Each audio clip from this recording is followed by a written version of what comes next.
Satu lapor polisi usai kepala SMA di Banten tampar murid merokok di sekolah. Opini saya ya, ini menurut saya sikap orang tuanya agak berlebihan. Kita harus sadari nih, sebagai orang tua kita menitipkan anak di sekolah itu bukan hanya soal pembentukan intelektualitas ya, tapi pembentukan attitude, perilaku ya, itu juga kita serahkan kepada guru sebagai orang tua di sekolah. Bayangkan nih ya, kalau misalnya nih anak tadi ngerokok di rumah misalnya, kita sebagai orang tuanya marah nggak? Ya kemungkinan besar pasti marah ya. Nah dia di sekolah nih melakukan merokok, dan mungkin nih ya, guru juga udah negur secara baik-baik, tapi dia tetap melakukan rokok. Akhirnya ya mungkin terjadi kontak fisik ya. Kontak fisik juga pasti nggak berlebihan lah penamparan itu. Tamparan sayang lah bisa dibilang ya. Kecuali kalau sampai dicambuk, dipukul pakai sapu dan lain sebagainya, itu agak sedikit berlebihan ya.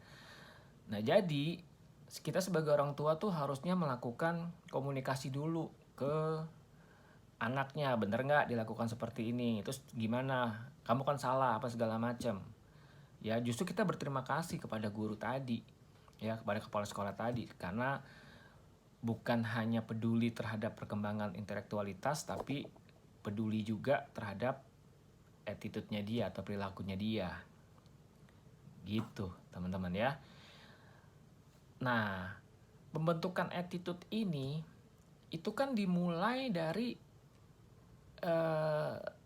dasar ya, dari rumah, dari sekolah yang dasar, menengah sampai dengan atas ya.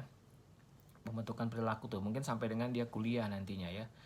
Nah bayangkan nih kalau misalnya guru akibat kejadian ini udah nggak peduli lagi nih sama pembentukan perilaku tadi, mau ngerokok kek, mau cabut sekolah, bodo amat gue ya, gue udah nggak pentingin lagi karena gue takut dikit-dikit nanti diaduin kepada kepolisian. Apa yang terjadi teman-teman ya? Orang tua bisa lost control ya. Dia bisa jadi secara intelektualitas bagus, pinter, tapi secara attitude nol. Padahal attitude nanti itu akan kepakai dimanapun anak itu berada.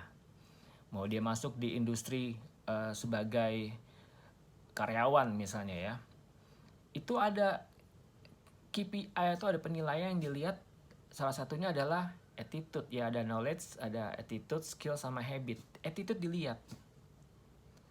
Terus mau jadi pemimpin ya, misalnya ya pemimpin kepala daerah atau siapapun itu ya, yang dilihat ada 3 juga. Yang pertama etikabilitas, tuh balik lagi tuh ya, attitude lagi, etikabilitas. Yang kedua intelektualitas. Yang ketiga adalah elektabilitas. Jadi tetap dilihat teman-teman. Nah kalau pembentukan karakter itu hanya di rumah tapi di sekolah nggak kita serahkan kepada guru, apa yang terjadi nanti ke depannya gitu ya. Bisa jadi ya dia bagus secara intelektualitas tapi secara etikabilitas itu nggak bagus. Jadi saran saya jangan terlalu cepat emosi buat orang tua ya, lakukan mediasi dulu ya, dan serahkan pembentukan karakter atau attitude juga itu kepada orang tua yang ada di sekolah. See you.